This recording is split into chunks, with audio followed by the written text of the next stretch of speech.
चुपड़ी बातों में किसे बहलाने की कोशिश कर रहे हैं? 3,000 करोड़ रुपए लेकर आप सदन को किस तरफ लेकर जा रहे हैं? माननीय अध्यक्ष महोदय जी, ये अपने मित्रों पर पैसा लगा सकते हैं। सरकार इसका जवाब दे।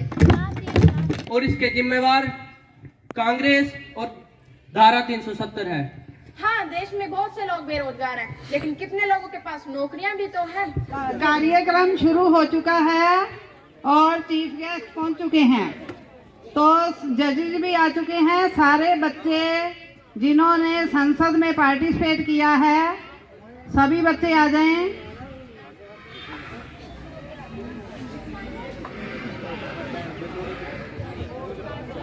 ताड़ियां मार दो।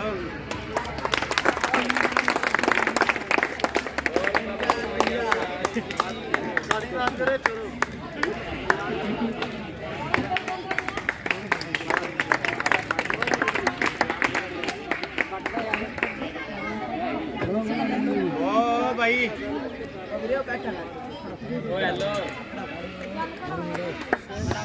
सभी संसद वाले बच्चे और सभी स्टाफ मेंबर्स आ जाएं। शुरू हो चुका है कार्यक्रम।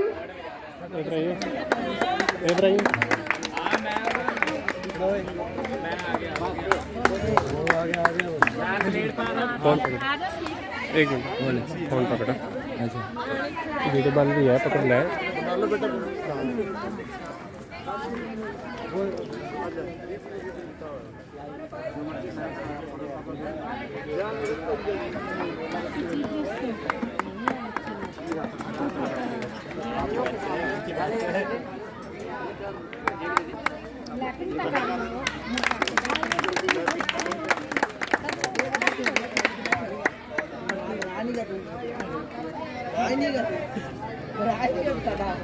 आज के हमारे स्पेशल चीफ गेस्ट हैं एसकेपी क्रांति वाले श्री सुनील कंबोज जी पहुंच चुके हैं।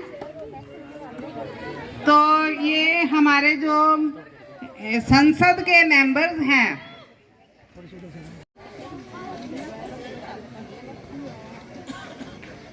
यूथ पार्लियामेंट में सभी पहुंच रहे हैं। मिनिस्टर, वित्त मंत्री हैं, कानून मंत्री, कृषि मंत्री, सभी पहुंच रहे हैं वन बाय वन युवा संसद में।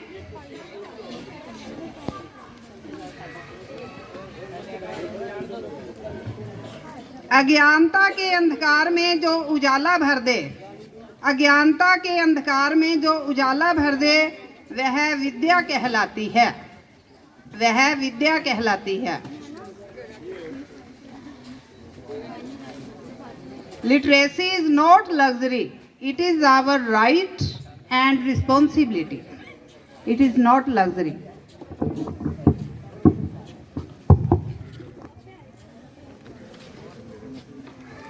A very good afternoon to everyone assembled here. First of all, I would like to welcome our most valued honorable Shrimati Sheila जी, जो कि डिंग डाइट से आए हैं और आज के हमारे जजेज हैं। पोल साइंस के प्राध्यापक हैं वहाँ पर डिंग डाइट में, और श्री सुभाष पारिक जी जोधका से पोल साइंस के लेक्चरर, जो आज के कार्यक्रम के हमारे जजेज हैं। श्रीमती शीला जी, जो कि डिंग डाइट से आए हैं और आज के हमारे जजेज हैं। पोल साइंस के प्राध्यापक हैं वहाँ पर डिंग डाइट में, और श्री सुभाष पारिक जी जोधका से पोल साइंस के लेक्चरर, जो आज के कार्यक्रम के हमारे जजेज हैं। राष्ट्रीय युवा संसद युवाओं को विधायी प्रक्रिया के बारे में जागरूक करने पर जोर देना, और कैसे चलती है संसद, कैसे बनते हैं कानून और क्या सोचता है युवा। तो ये आज का हमारा विशेष कार्यक्रम है युवा संसद। इसमें सबसे पहले आपको कविता मैम बताएंगे, जो कि पोल साइंस के लेक्चरर हैं और जिन्होंने बहुत मेहनत की है, बहुत एफर्ट्स किए हैं। एक एक बच्चे की तैयारी करवाई है इन्होंने, 1 महीने से लगे हुए हैं ये कविता मैम और अंजू मैम। और हिस्ट्री वाले मैम हैं जो सुदेश मैम, तो ये आपको कुछ बताएंगे युवा संसद के बारे में। हाँ जी। तो अब ये स्टार्ट करवा रहे हैं हम। समस्त सदस्यगण, माननीय अध्यक्ष महोदय, मैडम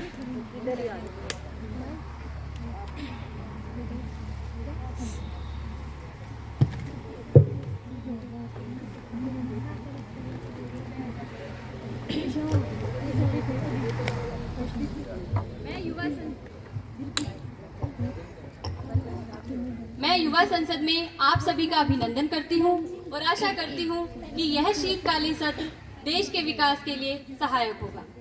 अब सर्वप्रथम राष्ट्रीय गीत होगा। हेलो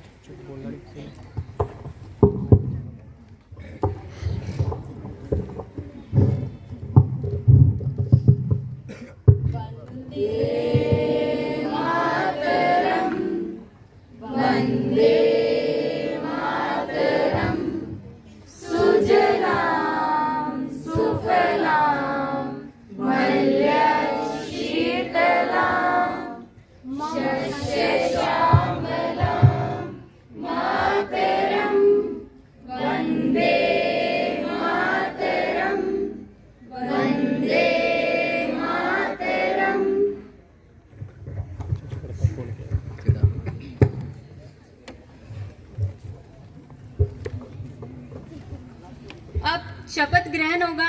महासचिव जी नवीन सदस्यों का शपथ ग्रहण एवं प्रतिज्ञान कार्रवाई प्रारंभ करें। माननीय अध्यक्ष महोदय, मैं आपके माध्यम से इस युवा संसद में स्नेहा शर्मा को शपथ लेने के लिए आमंत्रित करती हूं, जो कि हरियाणा के सिरसा संसदीय क्षेत्र से निर्वाचित हुई हैं।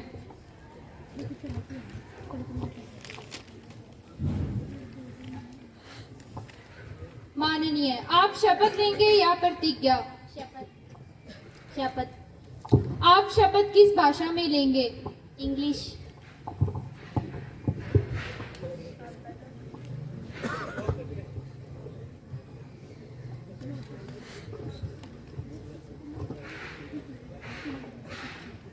I am Sneha, having been elected a member of the Lovers House of the Youth Parliament, do swear in the name of the God that I will bear true faith and allegiance to the Constitution of India as by law established, that I will uphold the sovereignty and integrity of India, and that I will faithfully discharge the duty upon which I am about to enter.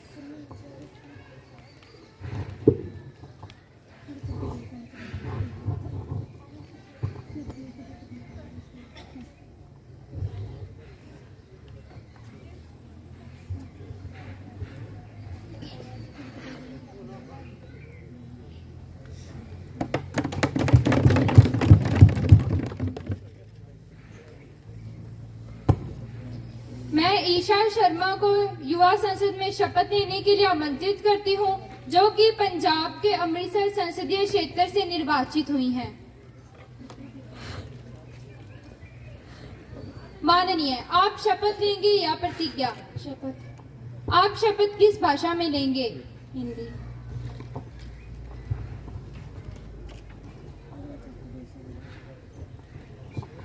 मैं ईशा, जो युवा संसद की लोकसभा की सदस्य निर्वाचित हुई हूँ, ईश्वर की शपथ लेती हूँ कि मैं विधि द्वारा स्थापित भारत के संविधान के प्रति सच्ची श्रद्धा और निष्ठा रखूंगी, देश की प्रभुसत्ता और एकता को बनाए रखूंगी तथा जिस पद को मैं ग्रहण करने वाली हूँ उसके कर्तव्यों का श्रद्धापूर्वक निर्वहन करूंगी।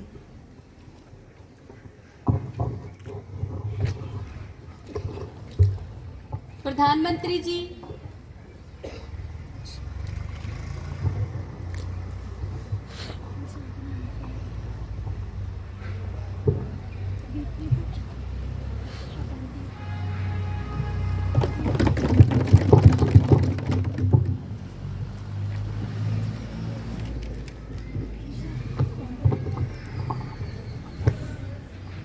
प्रधानमंत्री जी नए मंत्रियों का परिचय करवाएंगे। माननीय अध्यक्ष महोदय, माननीय अध्यक्ष महोदय, मैं आपसे और आपके माध्यम से मेरे नवीन साथियों का परिचय करवाता हूँ। माननीय सुश्री दिव्या शर्मा हमारे कृषि मंत्री, माननीय सुश्री योगिता शर्मा हमारे बाल महिला विकास मंत्री, माननीय श्री वंश कंबोज हमारे वित्त मंत्री। माननीय नेता प्रतिपक्ष,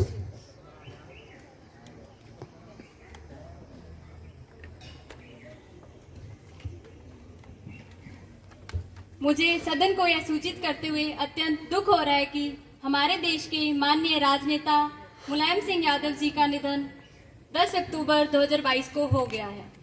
उनका भारतीय राजनीति में विशेष योगदान रहा है।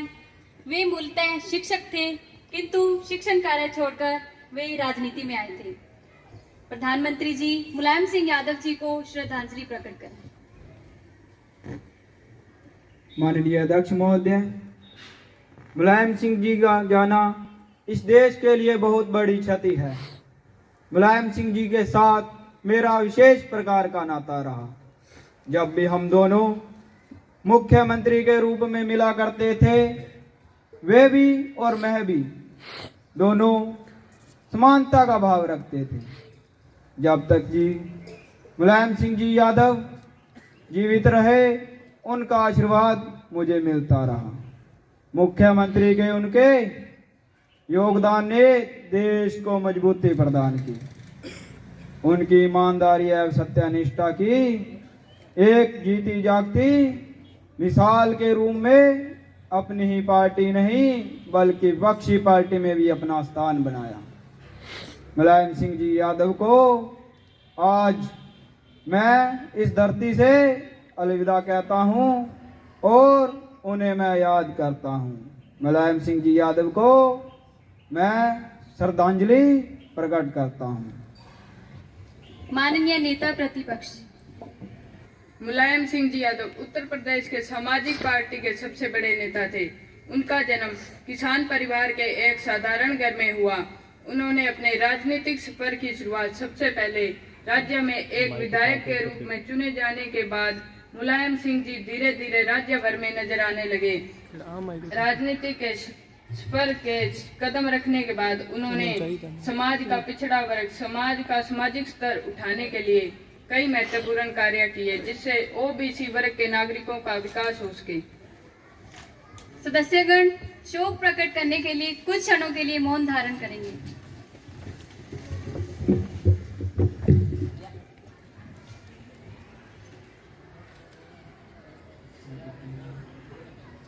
ओम शांति शांति शांति। महासचिव जी, आप शोकग्रस्त परिवार को सदन का संवेदना संदेश भेजेंगे। जी अध्यक्ष महोदय जी। सम्माननीय सांसदगण, अब मैं कार्य संचालन तथा प्रक्रिया नियमों के तहत प्रश्नकाल करना आरंभ करना चाहूंगी।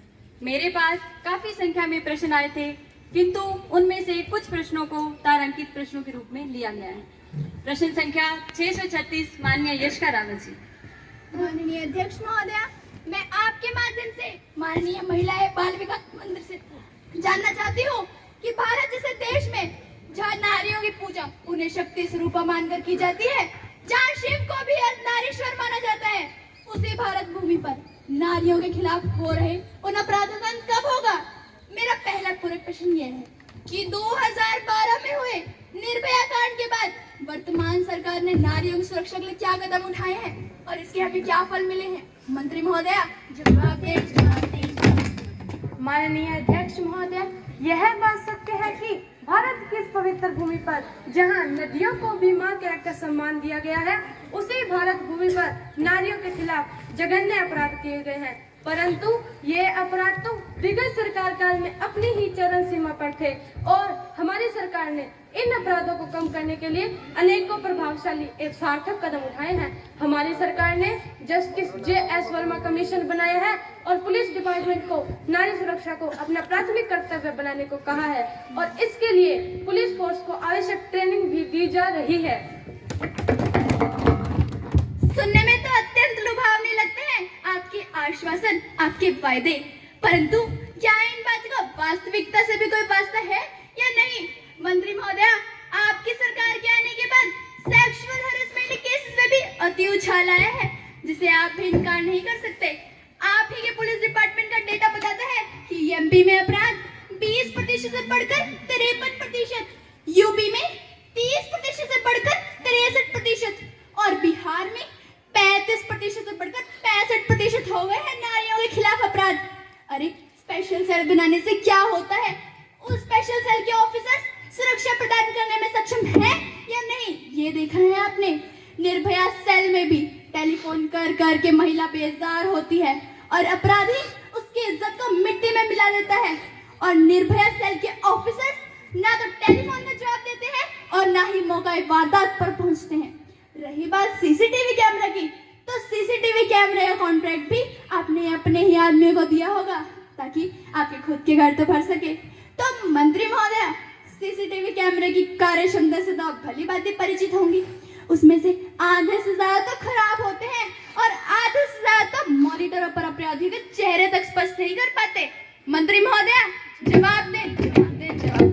माननीय अध्यक्ष महोदय, मैं माननीय साथी को बताना चाहती हूँ कि हर पुलिस थाने में एक स्पेशल सेल बनाया गया है जो कि सिर्फ और सिर्फ नारी सुरक्षा संबंधित मामलों को ही देखता है। इतना ही नहीं, हर थोड़ी थोड़ी दूर पर एक लेडी पुलिस थाना बनाया गया है जहाँ एक लेडी पुलिस ऑफिसर 2400 घंटे तैनात रहती है। इतना ही नहीं, दिल्ली सहित भारत के प्रमुख शहर के प्रमुख मार्ग को CCTV कैमरे से लेस कर दिया गया है, जिसकी मॉनिटरिंग लगातार पुलिस कंट्रोल रूम में होती है, जिससे कभी भी कहीं भी हो रही वारदात की खबर पाते ही पुलिस घटनास्थल पर बिना किसी देरी के पहुंच जाती है और आवश्यक रोकथाम करती है। निर्भया सेल में भी पुलिस फोर्स काल पर लगातार उपस्थित रहती है, जिसका नंबर हर गली, नुक्कड़, चौराहे पर लगा होता है, टीवी और रेडियो पर भी प्रसारित होता है। आप पहले यह बताएं, अपराधी मामले में कितनी कमी आई है? दूध में बच्चियों से लेकर वृद्धाओं की आम इज्जत से कत्ल हो रहे हैं और सरकार हाथ पर हाथ धरे बैठी हुई है और बड़ी से बड़ी बातें करती है। सरकार पहले इसका जवाब दे।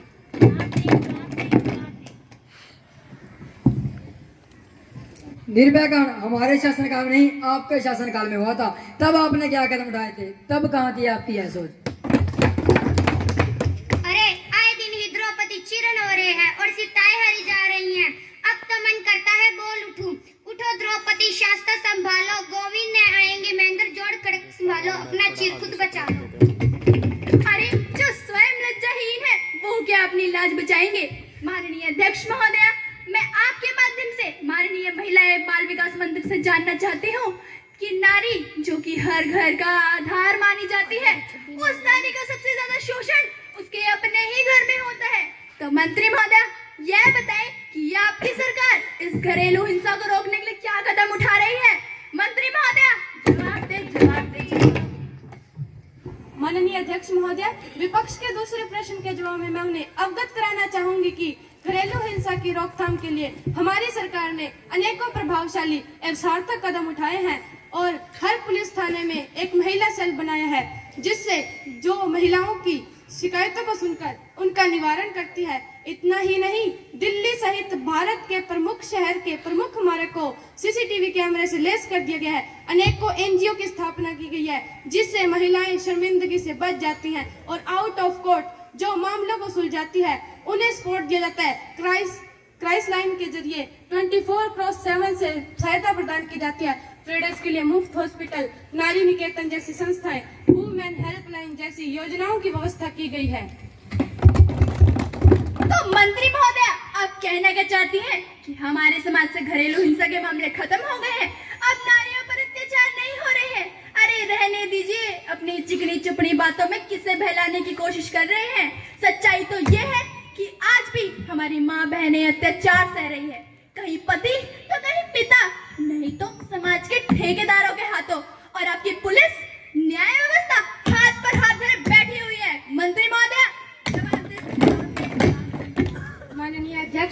महोदय, मैं माननीय साथी को यह बताना चाहती हूँ कि घरेलू हिंसा की समस्या कोई छोटी मोटी समस्या नहीं है। इसकी जड़ें समाज में अंदर तक समा चुकी है, हमारी मानसिकता पर समा चुकी है। माननीय अध्यक्ष महोदय, मैं माननीय साथी को यह भी बताना चाहती हूँ कि पुरुष जहाँ शोषण को अपना अधिकार मानते हैं, वहीं महिलाएं शोषित को अपना भाग्य मानती है। प्रश्न संख्या 701 माननीय सपना कुमारी जी। माननीय अध्यक्ष महोदय, मैं माननीय कृषि मंत्री जी से यह पूछना चाहती हूँ कि किसान जिसे अन्नदाता कहा जाता है, वही अन्नदाता जो अन्न पैदा करके पूरे देश का पेट भरता है, जब वही अन्नदाता आत्महत्या करने के लिए मजबूर हो जाए तो बताइए क्या ये किसानों के साथ अन्याय नहीं है? तो जवाब दीजिए, क्या यह देश के साथ अन्याय नहीं है? माननीय अध्यक्ष महोदय जी, मैं माननीय कृषि मंत्री जी को यह बताना चाहती हूँ कि हमारे देश में प्रतिवर्ष 10 से 11,000 किसान आत्महत्या कर रहे हैं और इतना करने के बाद भी उनको उनके अधिकारों से वंचित रखा गया है। आखिर कब तक किसान इसी प्रकार से अपने अधिकारों से वंचित रहेगा? कब तक किसान इसी प्रकार से न्याय की भीख मांगता रहेगा? कब तक किसान इसी प्रकार से अन्याय झेलता रहेगा? कृषि मंत्री जी जवाब दें, जवाब दें, जवाब। माननीय कृषि मंत्री जी। माननीय अध्यक्ष महोदय, जहाँ तक आत्महत्या की बात है, इसे कैसे बंद किया जाए, इसके लिए हमारी सरकार लगातार प्रयास कर रही है। इसके लिए कई सारी योजनाएं भी बनाई गई हैं, जैसे पीएम किसान सम्मान निधि योजना। इस योजना के अंतर्गत किसानों को प्रति वर्ष 6,000 रुपए दिए जा रहे हैं। अब तक इस योजना से 11 करोड़ किसान जुड़ चुके हैं। इस योजना पर सरकार का सालाना बजट 75,000 करोड़ से भी अधिक है। माननीय अध्यक्ष महोदय, मैं हमारे कृषि मंत्री जी से यह पूछना चाहती हूँ कि आपकी सरकार किसानों के लिए कर भी क्या रही है? क्या आपकी सरकार ने किसानों के खराब हालात को सुधारने के लिए कोई कार्य किया? क्या आपकी सरकार ने किसानों की जान को बचाने के लिए कोई कार्य किया? जब मैं इस सदन में किसान के काले कानूनों का विरोध कर रही थी तो मुझे इस सदन से सस्पेंड कर दिया गया था और 1 साल बाद इसी सरकार को याद आ गया कि इनको काला कानून वापस लेना है और इनको पता चल गया कि इनकी तपस्या में कोई कमी रह गई थी। अगर वही काला कानून ये 1 साल पहले वापस ले लेते तो जो 750 किसान शहीद हुए हैं उनकी जान न बच जाती। माननीय अध्यक्ष महोदय जी, मैं कृषि मंत्री जी को यह बताना चाहती हूँ कि अभी हाल ही में हमारी सरकार ने झारखंड, उत्तराखंड के किसानों के कर्ज माफ करके यह सिद्ध कर दिया है कि हमारी सरकार किसानों की हितैषी है। अगर हमारी सरकार देश के 3 राज्यों के कर्ज माफ कर सकती है तो क्या आपकी सरकार पूरे देश के राज्यों के कर्ज माफ नहीं कर सकती? कृषि मंत्री जी जवाब दें, जवाब दें, जवाब।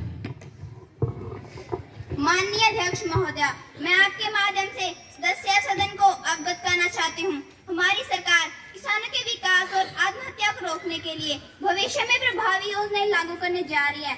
जैसा कि माननीय सदस्य ने कहा, हमने 3 राज्यों में कर्ज माफ किए हैं। महोदय जी, किसान के कर्ज माफ करके उनकी प्रत्येक स्थिति सुधारी नहीं जा सकती। हमारी सरकार 5 वर्षों में किसानों की आय को दुगनी करने की योजनाएं बना रही है, जिनमें उन्हें उन्नत किस्म के बीज तथा आधुनिक तरीकों से खेती करने के प्रशिक्षण दिए जाएंगे। बहुत सारी ऐसी योजनाएं भी बनाई जाएंगी जो किसान के विकास के लिए शुरू की जाएंगी। माननीय अध्यक्ष महोदय, मैं कृषि मंत्री जी को ये याद करवाना चाहती हूँ कि प्रधानमंत्री जी ने यह घोषणा की थी कि 2022 तक किसानों की आय बढ़ा दी जाएगी। क्या आपकी सरकार ने किसानों की आय बढ़ाने के लिए कोई कदम उठाए? क्या आपकी सरकार ने किसानों की आय बढ़ाई? क्या आपकी सरकार ने किसानों को अच्छे बीज प्रदान किए? क्या आपकी सरकार ने किसानों को अच्छी दवाइयाँ दी? क्या आपकी सरकार ने किसानों के लाभ के लिए कोई कार्य किया? दवाइयाँ लगा रखा है। आप मुद्दे की बात कीजिए। माननीय अध्यक्ष महोदय जी, मैं कृषि मंत्री जी को यह याद करवाना चाहती हूँ कि अभी हाल ही में किसानों की फसलें खराब हो गई। क्या आपकी सरकार ने किसानों की खराब फसलों के ऊपर कोई कदम उठाए? क्या आपकी सरकार ने किसानों की खराब फसलों के ऊपर मुआवजा देने के लिए कोई कदम उठाए? कृषि मंत्री जी जवाब दें, जवाब दें, जवाब। माननीय अध्यक्ष महोदय, मैं आपके माध्यम से माननीय सदस्य को यह बताना चाहती हूँ, हमारी सरकार किसानों के लिए कई सारी योजनाएं चला रही है, जैसे फसल बीमा योजना। इस योजना के अंतर्गत किसानों की खराब फसल होने पर उन्हें तत्काल मुआवजा दिया जाता है। यही नहीं, सरकार की तरफ से भी 25% राशि तत्काल दी जाती है। बाकी राशि फसल का सर्वे करने के बाद दी जाती है। प्रश्न संख्या 901 माननीय यशका रावत जी। माननीय अध्यक्ष महोदय, सदन में बोलने का मौका देने के लिए मैं आपकी अत्यंत आभारी हूँ तथा मेरा प्रश्न माननीय प्रधानमंत्री महोदय जी से है।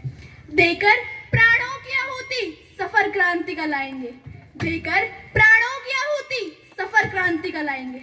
कसम तुम्हारे चरणों की, हे राम हम मंदिर वही बनाएंगे। ऐसा ही कुछ नारा देकर ठगने का प्रयास तो सालों पहले प्रभु राम को भी किया गया था, परंतु वे क्या ठगे जाते। किंतु जो भोली भाली जनता ठगी गई है उसका निवारण कब तक करेंगे आप? यानी कि 2014 के चुनाव में राम मंदिर बनवाने का वादा करके आपने जनता को लुभाया था, तो वह मंदिर आज 8 वर्षों में क्यों नहीं बन पाया है? मेरा पूरक प्रश्न माननीय प्रधानमंत्री महोदय जी से है कि अगर राम मंदिर उसी विवादित स्थल पर बनेगा तो माइनॉरिटी के मनोभावना के साथ अन्याय नहीं होगा और आप धर्मनिरपेक्षता कैसे कायम रखेंगे? प्रधानमंत्री जी जवाब दें। माननीय प्रधानमंत्री जी, माननीय अध्यक्ष महोदय, इन्होंने एक ही लाठी से सारे वार कर दिए और हमें चित्त करने का प्रयास किया।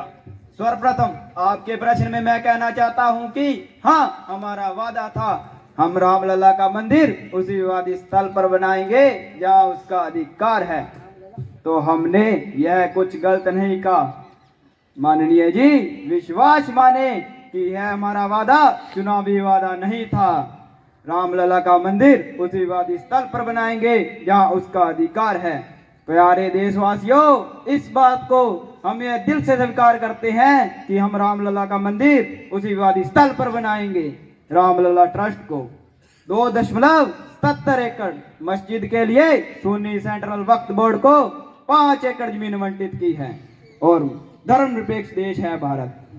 भारत धर्मनिरपेक्ष देश है, कोई भी धर्म के साथ खिलवाड़ नहीं करेगा। मस्जिद, रही बात मस्जिद एक ऐसी बनाएंगे, पूरी एशिया में ऐसी मस्जिद नहीं होगी जो भारत में होगी। माननीय अध्यक्ष महोदय, मैं आपके माध्यम से हमारे प्रधानमंत्री जी से यह पूछना चाहती हूँ कि 2014 में आपने राम मंदिर निर्माण के लिए सभी संवैधानिक विकल्पों को तलाशने का वादा किया था मंत्री महोदय, परंतु कब तक बनेगा? क्या 57 महीनों का समय एक मंदिर बनाने के लिए कम था? क्या आपने अपनी पूरी राजनीति पटेल की मूर्ति बनाने में लगा दी? मत भूलिए जनाब, जब जनता नाराज होती है तो नजरों से उतरने में समय नहीं लगता। कटी हुई टहनियां कहाँ छांव देती हैं, हद से ज्यादा मदोइयां हमेशा घाव देती हैं। माननीय अध्यक्ष महोदय, ये आज घर से तैयारी करके आए हैं कि आज मोदी को नहीं छोड़ेंगे। माननीय अध्यक्ष महोदय, इनका यह प्रश्न समय की कमी का नहीं बल्कि जिम्मेदारी का है, जिसकी कदर इनकी पार्टी व इनके नेतागण नहीं कर पाए। जिम्मेदार की कुर्सी पर हमें जनता ने विश्वास कर बैठाया है। हम उनकी गरिमा की रक्षा करेंगे, न कि वह करेंगे जो आपकी सरकार ने 1984 में बोली वाली सिख जनता पे किया था। रही बात हमारी हार जीत की, तूफान में ताश के घर नहीं बनते, रोने से बिगड़े मुकद्दर नहीं बनते। दुनिया जीतने का हौसला रखते हैं, एक हाथ से फकीर व एक जीत से सिकंदर नहीं बनते। हमारे रास्ते कानून के गलियारों से होकर जाते हैं। हमें यह दृढ़ता विश्वास है कि हम रामलला का मंदिर उसी विवादित स्थल पर बनाएंगे जहां उसका अधिकार है। इस बात का समर्थन हमने कल भी दिया था और आज फिर दे रहे हैं, और हमें विश्वास है इस बात का समर्थन हम मरते दम तक देते रहेंगे। प्यारे देशवासियों, न मैं गिरा न मेरे उम्मीदों की इमारत, पर कुछ लोग मुझे गिराने में बार बार गिरे। माननीय अध्यक्ष महोदय जी, मैं माननीय प्रधानमंत्री जी से यह पूछना चाहती हूँ कि जमीन पर रहकर आसमान छूने का रुतबा रखता हूँ, जमीन पर रहकर आसमान छूने का रुतबा रखता हूँ, पर किसी को गिराकर उठने का शौक नहीं। माननीय प्रधानमंत्री जी, आखिर कब तक आप इसी प्रकार से समर्थन करते रहेंगे? आप राम मंदिर बनने भी देंगे या फिर नहीं? वाह प्रधानमंत्री जी वाह, आपने तो छक्के की ओर सीधा निशाना साधा है। अध्यक्ष महोदय, वही बात कर दी कि आज यह पूरी तैयारी से आए हैं।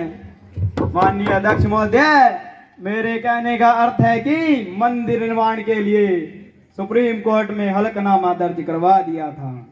अब तो कानून के अनुसार ही कार्य होगा। अथवा कानून को हाथ में लेना जनाब हमारा अधिकार नहीं है। अरे यह क्या मंदिर का निर्माण करवाएंगे? मंदिर बन गया तो इनकी चुनाव योजनाएं खत्म न हो जाएंगी। यह भली भाली जनता को ठगने का कार्य कैसे करेंगे?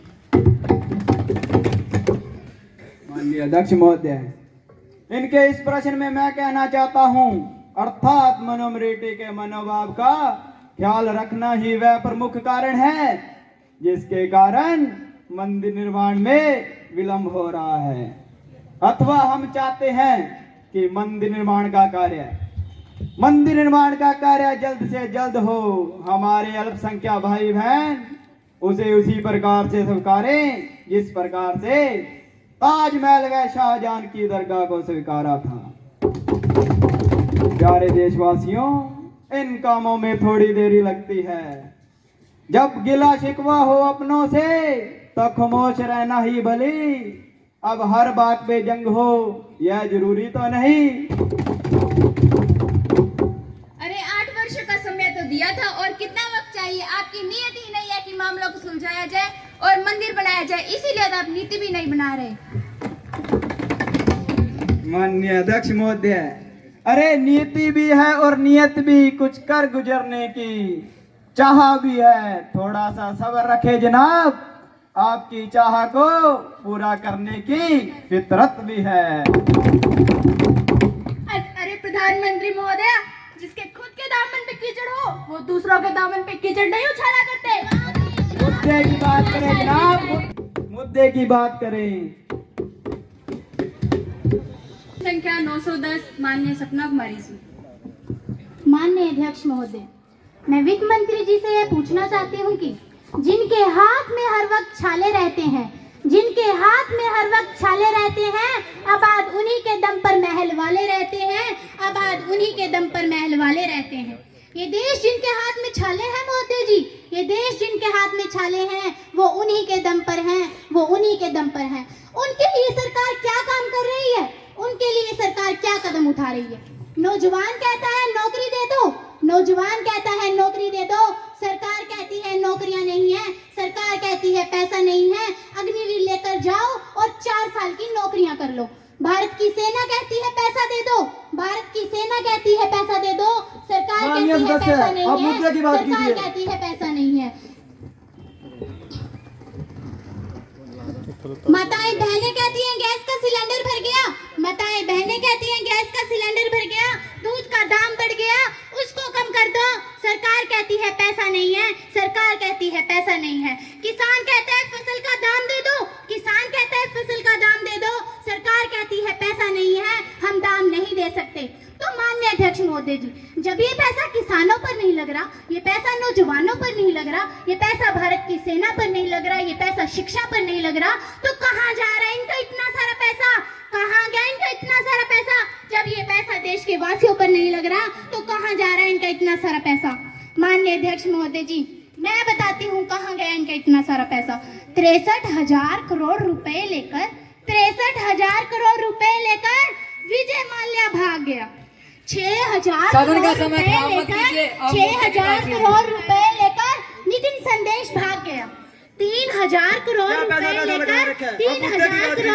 लेकर आप सदन को किस तरफ लेकर जा रहे हैं? माननीय अध्यक्ष महोदय जी, ये अपने मित्रों पर पैसा लगा सकते हैं, ये लोग अपने मित्रों पर पैसा लगा सकते हैं, लेकिन यही पैसा ये देश के वासियों पर नहीं लगा सकते, यही पैसा ये किसानों पर नहीं लगा सकते, यही पैसा ये शिक्षा पर नहीं लगा सकते, लेकिन अपने मित्रों पर पैसा लगा सकते हैं। ये इनकी सरकार है मोदी जी, ये हमारी सरकार नहीं, ये पूंजीपतियों की सरकार है, पूंजीपतियों का 11 लाख करोड़ रुपया इस सरकार ने माफ कर दिया। 11 लाख करोड़ रुपया कोई छोटी मोटी रकम नहीं है मोदी जी, जीरो लगाते लगाते थक जाएंगे। इतना पैसा अपने मित्रों को माफ कर दिया।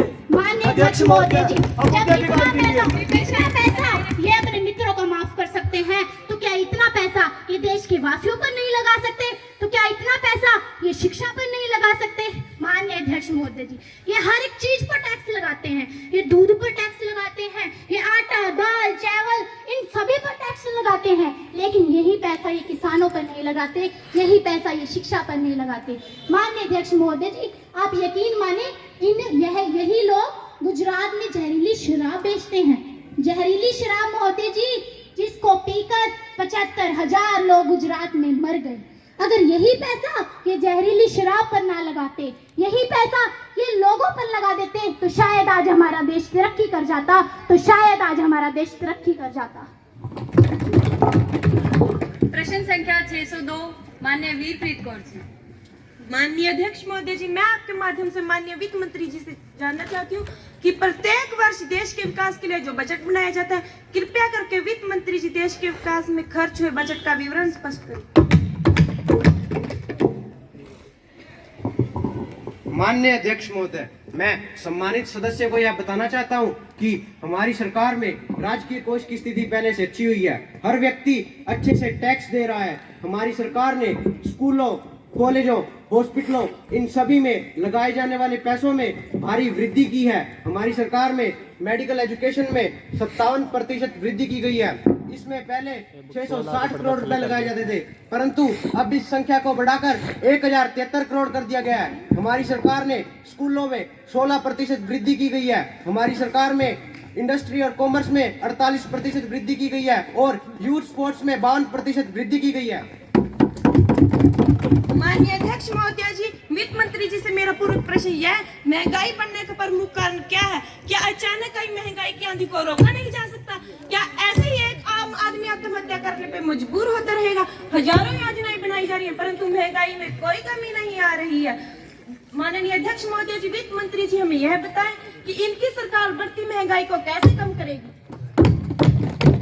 महंगाई बढ़ने का मुख्य कारण पूर्व सरकार की ही गलत नीतियां थी, जिनके बुरे परिणाम आज हमें, हमारी सरकार और हमारे देश को देखने पड़ रहे हैं। परंतु मैं संपूर्ण सदन को यह आश्वासन देता हूं कि आने वाले 6 महीनों में महंगाई पर काबू अवश्य पा लिया जाएगा। माननीय अध्यक्ष महोदय जी, क्या वित्त मंत्री जी हमें यह बताने का कष्ट करेंगे कि इनके पास ऐसी कौन सी जादू की छड़ी है जिससे मात्र 6 माह के अंदर बढ़ती महंगाई को कम कर देंगे, तथा यह सदन को यह भी बताएं कि इनकी सरकार बढ़ती महंगाई को कम करने के लिए क्या प्रयास करेगी? बाहर से मंगाई जाने वाली सभी वस्तुओं को कर मुक्त किया जाएगा। दाल, चावल, प्याज, इन सभी को उचित खाद्य सामग्री में रखा जाएगा और इन सभी का उत्पादन सरकार की देखरेख में किया जाएगा। और पेट्रोल, डीजल, इन सभी में जीएसटी के लिए सरकार पर दबाव अवश्य बनाया जाएगा। और वे सभी लोग जो इस देश के मूल निवासी हैं या फिर पिछले 25 वर्ष से हमारे देश में रह रहे हैं, उन सभी के खातों में 2-2 हजार रुपया डाला जाएगा ताकि गरीबी को कम किया जा सके। और मैं सदन को यह आश्वासन देता हूं कि ये सभी कार्य आने वाले 6 महीनों में अवश्य कर लिए जाएंगे। प्रश्न संख्या 501 माननीय काजल शर्मा जी। माननीय अध्यक्ष महोदय, अत्यंत आभार प्रकट करते हुए मैं माननीय श्रम एवं रोजगार मंत्री जी का ध्यान देश की उस समस्या की ओर खींचना चाहूंगी जिसके कारण युवाओं का देश कहा जाने वाला भारत देश आज उन्हीं युवाओं से आंखें नहीं मिला पा रहे। जी हाँ महोदय, मैं मंत्री महोदय का ध्यान देश की सबसे बड़ी समस्या अनएम्प्लॉयमेंट की ओर खींचना चाहूंगी। NSSO की रिपोर्ट के अनुसार 2017-18 में बेरोजगारी की दर पिछले 45 सालों में सबसे अधिक है। इतना ही नहीं, सांख्यिकी विभाग की रिपोर्ट को भी सार्वजनिक नहीं किया गया। इतने खतरनाक रूप से बढ़ रही बेरोजगारी के लिए आपकी सरकार ने क्या कदम उठाए हैं? सरकार इसका जवाब दे। माननीय श्रम एवं रोजगार मंत्री। माननीय अध्यक्ष ऊपर। माननीय अध्यक्ष महोदय जी, मैं बताना चाहती हूँ कि हमारी सरकार ने रोजगार की दिशा में बहुत से अवसर प्रदान किए और भारत सरकार ने हाल ही में कोरोना महामारी के दौरान भी रोजगार के लिए बहुत से अवसरों को प्रोत्साहित किया है। और हमारी सरकार ने बेरोजगार लोगों के लिए मनरेगा नामक योजना शुरू की है, जिसके अंतर्गत सरकार हर एक बेरोजगार व्यक्ति को साल में 100 दिन काम देने का वादा करती है। अगर सरकार ऐसा नहीं कर पाती है तो उस बेरोजगार व्यक्ति के बैंक खाते में पैसे भी डलवा रही है और हमारी सरकार ने ऐसी बहुत सी योजनाएं शुरू की हैं। अरे नई नौकरियां देना तो दूर, आपकी सरकार तो रिक्त पद भी समाप्त कर रही है। BSNL 35,500 पद जो पिछले 3 वर्षों से खाली पड़े थे, उन्हें समाप्त करने का निर्णय ले लिया। क्या ये सरसराता खाते निर्णय नहीं अर्थव्यवस्था के लिए? अच्छी पढ़ाई के बाद भी युवा बेरोजगार है। क्या आप जानते हैं, जब एक युवा बेरोजगार होता है तो दुखी वो नहीं, उसका पूरा परिवार होता है। क्या करे हमारा युवा ऐसी हालात ऐसे आ गए हैं कि प्रधानमंत्री की योजनाओं के आगे में 2 मिनट का मौन ही ना रख लें। सरकार किसी भी तरह से सम्मानजनक सालाना कमाई नहीं पा रही है।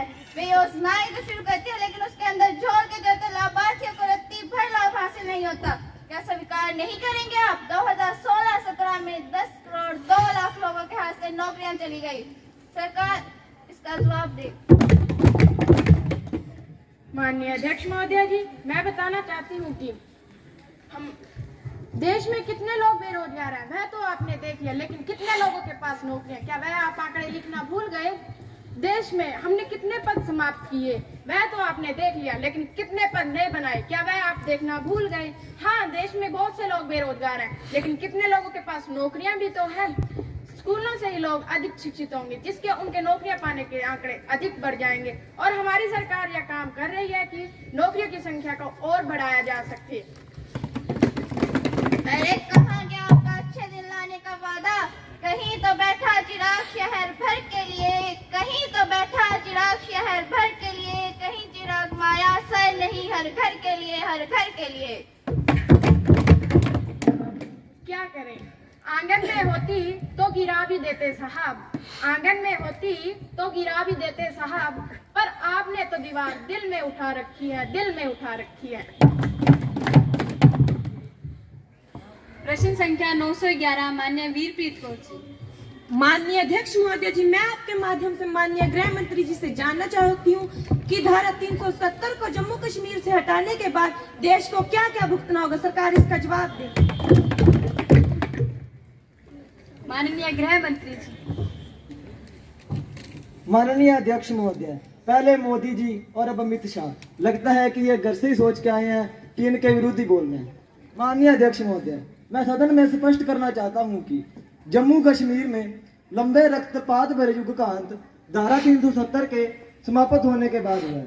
अध्यक्ष महोदय, 370 को हटाने के लिए प्रथम राष्ट्रीय अध्यक्ष जिन्होंने शहादत दी है, मैं श्यामा प्रसाद मुखर्जी को भी याद करना चाहता हूँ।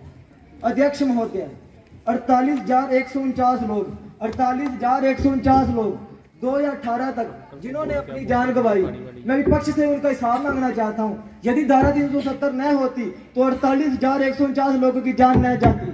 अध्यक्ष महोदय, 370 की वजह से देश का विभाजन हुआ, पाकिस्तान की रचना हुई, शरणार्थियों की संख्या में वृद्धि हुई, जिन समस्याओं का आज तक समाधान नहीं हो पाया है। धारा 370 जम्मू कश्मीर के विकास के लिए बांधक तत्व है। धारा 370 की वजह से ही जम्मू कश्मीर के बच्चों को शिक्षा प्राप्त करने के लिए दूसरे राज्यों में जाना पड़ता है। माननीय अध्यक्ष महोदय जी, गृह मंत्री जी से मेरा पूरा प्रश्न यह है कि धारा 370 को जम्मू और कश्मीर से हटाने के बाद क्या जम्मू कश्मीर में इंसानियत तथा कश्मीरियत जारी रहेगी? माननीय अध्यक्ष महोदय, धारा 370 हटने के बाद जम्मू कश्मीर में इंसानियत भी रहेगी और कश्मीरियत भी रहेगी। जम्मू कश्मीर के लोगों को रोजगार, सुरक्षा और शिक्षा के साथ साथ आतंकवाद से मुक्त कराया जाएगा। 2 एम्स, 2 IIT बनाई जाएंगी ताकि बच्चों की शिक्षा के साथ साथ उनके भविष्य में सुधार किया जाए। 18,000 विद्यार्थियों को स्कॉलरशिप देने का कार्य किया हमारी सरकार ने। माननीय अध्यक्ष महोदय, मैं गृह मंत्री जी से यह पूछना चाहती हूँ कि धारा 370 को सरकार कैसे हटा सकती है जबकि यूएनओ ने तो ऐसा कोई भी मुद्दा नहीं सुलझाया। अध्यक्ष महोदय, 370 संविधान का एक अस्थायी मुद्दा है। यह जानना आपके लिए अति आवश्यक है कि धारा 370 को जम्मू कश्मीर की जनसंख्या और सरकार की सहमति के साथ हटाया गया है। अब जम्मू कश्मीर में एक राष्ट्र ध्वज और एक ही संविधान है, जिसके पूरे देश में एकता और सुरक्षा को सुरक्षित किया गया है।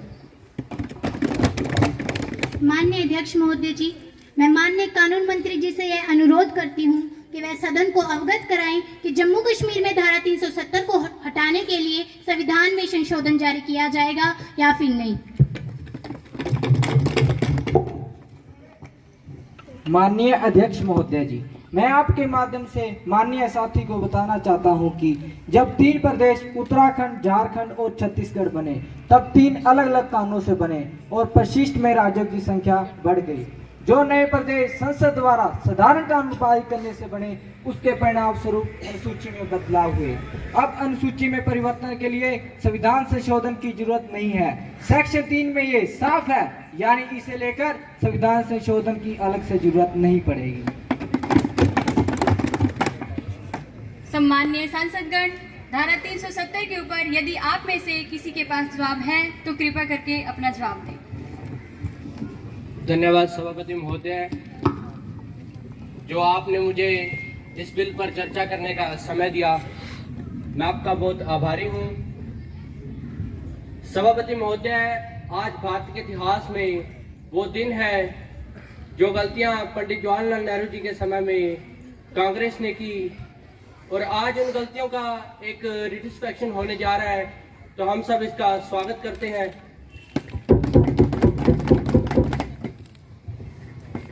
मुझे खुशी हुई कि कई लोगों ने लद्दाख, लेह और कारगिल का जिक्र किया, लेकिन मैं उनसे पूछना चाहता हूं कि पिछले बीते 71 सालों से क्या उन्होंने हमें अपने साथ मिलाया, बल्कि उन्होंने हमें अपने से अलग करके रखा। सभापति महोदय, लद्दाख, लेह और कारगिल, उनमें से लद्दाख एक ऐसी जगह है जहां घास का एक तिनका तक नहीं होता, और ऐसे वक्तव्य देने वाले लोग क्या लद्दाख को ऐसे ही समझते हैं? क्या ये लद्दाख की संस्कृति को जानते हैं? क्या ये लद्दाख के खान पान को जानते हैं? क्या ये लद्दाख की क्रिटिकल कंडीशन को जानते हैं, या फिर किताबें पढ़कर ही बोल रहे हैं? सभापति महोदय, हमने पिछले 71 सालों से यूटी के लिए संघर्ष किया, और हम भारत देश के अटूट अंग बनना चाहते हैं। आप कहना क्या चाहते हैं? क्या हम भारत के अंग नहीं हैं? यदि जम्मू कश्मीर भारत का अंग होता तो उसका एक संविधान और एक राष्ट्र ध्वज न होता। सभापति महोदय,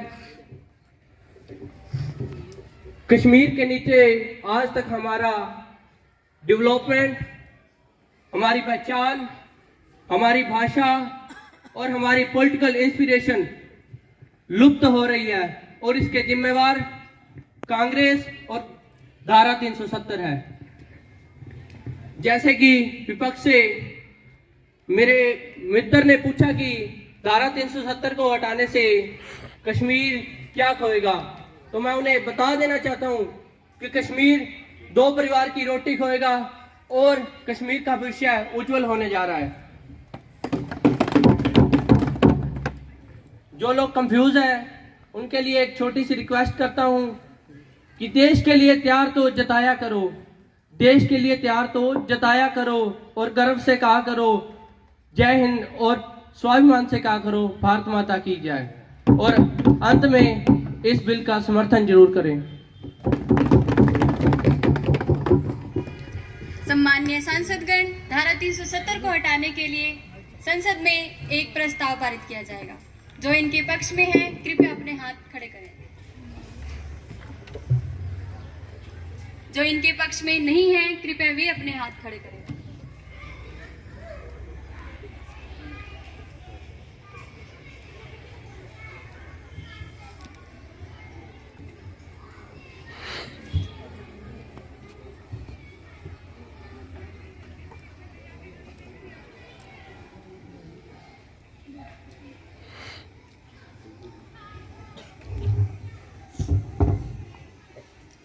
हाँ की जीत हुई, हाँ की जीत हुई। इसी के साथ संसद की आज की कार्यवाही समाप्त होती है। अब सभी राष्ट्रगान के लिए खड़े हो जाएं।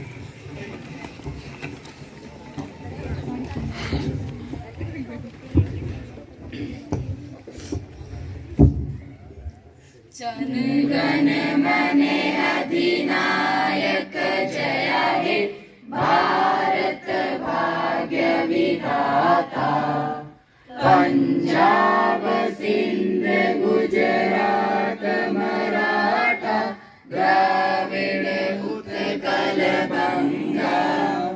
विंध्य हिमाचल यमुना गंगा उच्छल जलधि तरंगा तब शुभ नामे जागे तब शुभ आशीष मागे गाहे सब जया गाथा जन गण मंगलदायक जय हे भारत भाग्य विधाता जय हे जय हे जय हे जय जय जय जय हे।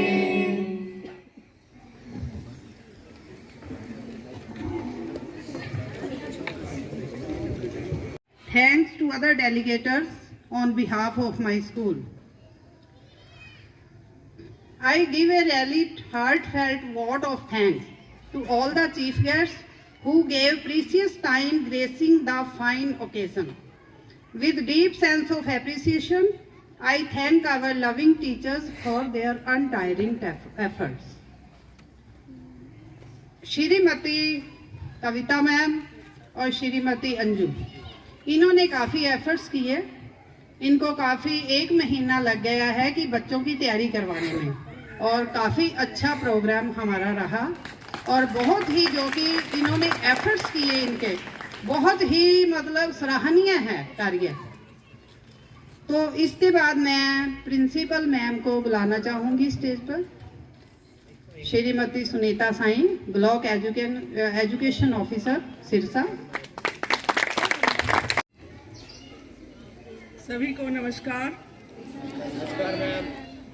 कैसे हो सब? आज विद्यालय के अंदर जो युवा संसद के लिए डिंग डाइट से और जजेस जो बाहर से हमारे विद्यालय में आए हुए हैं, उन सबका बहुत बहुत स्वागत और धन्यवाद।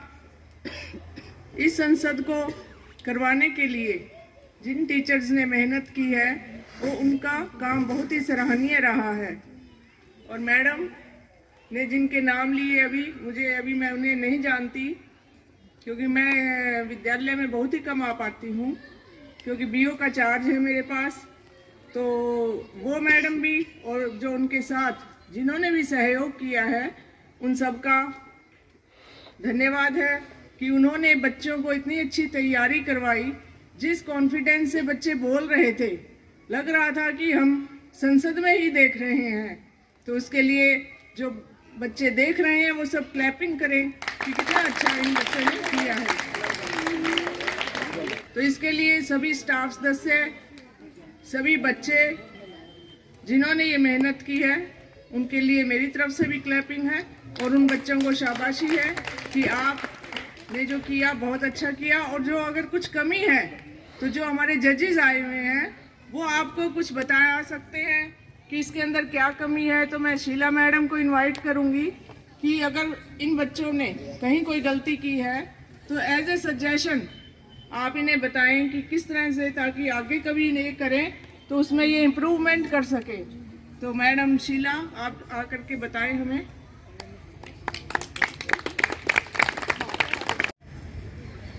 सभी को नमस्कार। कैसे हो? कैसा लगा प्रोग्राम करके? आप जानते हो किस लिए ये प्रोग्राम करवाया जा रहा है? किस लिए? बताएगा, माइक है आप लोगों के पास, बताएं। जैसा भी बता दो क्यों करवाते हैं ये, बच्चों को प्रोत्साहित कर। हाँ बिल्कुल, जो उन्हें पता चले कि संसद में कैसी कार्यवाही की जाती है। हाँ, तो एक संसद की कार्रवाई जो हम किताबों में ही पढ़ते थे, आज आपने प्रैक्टिकली वो करके देख ली। तो इससे अब आपको किताबें पढ़ने की जरूरत है नहीं है ना? आपने करके ही देख लिया, बहुत बढ़िया। अपने लिए क्लैपिंग कर दो एक बार। बाकी आपके इस प्रोग्राम के बारे में भी बहुत अच्छा था प्रोग्राम आपका। स्क्रिप्ट बहुत ही अच्छी थी। क्लैपिंग आपके स्टाफ के लिए, हम सहयोगी रहे इसमें। स्क्रिप्ट बहुत अच्छी थी और जो वास्तविक आज वर्तमान में जो मुद्दे चल रहे हैं उन पे चर्चा हुई, बहुत चर्चा हुई। बच्चे सुनते ही थे पहले, आज उन्होंने खुद ये चर्चा की इसके लिए आप सभी बधाई के पात्र हैं। बच्चों का जो रोल था, एक से बढ़कर एक, जो विपक्षी थे ये तो पूरी तरह से अपनी सत्ता के पक्ष जो है उस पर हावी हो रहे थे। ये गुड़िया, क्या नाम है बेटा आपका? यशिका। तो यशिका तो बिल्कुल ऐसे थी कि ये अभी हमारे देश की व्यवस्था बदल देगी, लग रहा था ना ऐसा। तो हाँ, बिल्कुल क्लैपिंग बेटा इसके लिए एक बार अच्छी क्लैपिंग कर दो। बहुत बढ़िया रोल था आपका। एक गुड़िया ये बैठी है सपना, तो रोल था जो इसका स्वाभाविकता जो थी बहुत इसमें लड़की में दिख रही है। स्वाभाविक रूप से ये अपनी बात कह रही थी जैसे कहनी चाहिए थी। वो स्टाइल बहुत अच्छा था। क्लैपिंग सपना के लिए भी। बाकी हमारे बॉयज़ भी पूरे कॉन्फिडेंट थे कि मैं ये मानती हूँ कि आज तो आप एक नाटक कर रहे हो ना, तो हो सकता है आने वाले टाइम में आप में से कोई 2-4 हमारे सांसद बन करके मंत्री बने, आपको देश की सेवा का मौका भी मिल जाए। तो ये सपना जो है वो केवल सपना ही नहीं रहता, समय जो है वो परिवर्तित कर देता है। तो हमें भी बहुत खुशी होगी कि हमारे जो बच्चे हैं आज वो पार्लियामेंट में, वास्तविक जो पार्लियामेंट है उसमें बैठे हैं। सभी को नमस्कार। परम आदरणीय प्रिंसिपल मैडम, बीओ साहब और शीला मैडम जी और साथ में आए हुए दूसरे सर, आपका हमारे स्कूल में स्वागत है। ये जो हमारी संसद करवाई है इसमें कविता मैडम और अंजू चौधरी और पहले सुदेश मैडम जी ने बहुत साथ दिया और बच्चों ने बेखूबी अपना अपना रोल अदा किया है। आगे से कोई भी कार्यक्रम होगा, पहले पढ़ाई का काम है, क्योंकि इन चीज़ों में ना टाइम बहुत वेस्ट होता है। तो पढ़ाई तो सबसे पहले, आप सभी जोर शोर से पढ़ना शुरू कर दो ताकि आपके अंक भी अच्छे आ सकें। पढ़ाई सबसे जरूरी है बेटे। तो इसके बाद सभी ये छोड़ के यहीं पे सभी बच्चों ने खूब मेहनत करनी है। जैसे पहले अपने स्कूल में मेरिट आती हैं 10th और +2 में, उससे बढ़ चढ़ के ज़्यादा मेरिट आनी चाहिए। अब तो मेहनत करोगे बच्चों? सभी का धन्यवाद। Thank you. धन्यवाद। तो अब मैं बुलाना चाहूंगी वैदवाला से आए हैं प्रिंसिपल मैम, उनका स्वागत करते हैं और वो भी आए स्टेज पर और बच्चों को मोटिवेट करें। आदर व सम्मान के योग्य बीओ मैडम, सभी स्टाफ सदस्य, डिंग डाइट से आए शीला मैडम, सर जी, जो भी अतिथिगण आए, सभी का स्वागत है। बहुत अच्छा लगा, बहुत अच्छे बच्चे और बहुत अच्छे बच्चों की तैयारी। स्टाफ ने इतना अच्छा प्रोग्राम करवा रखा था, स्टाफ का और पूरे स्कूल का बहुत बहुत धन्यवाद। Thank you very much. सभी हैं अध्यापक जो कि बहुत ही अच्छा काम करते हैं। तो सभी बच्चे भी, मेरी तो यही गुजारिश है कि जैसे जोर शोर से युवा संसद किया है ना, वैसे ही अब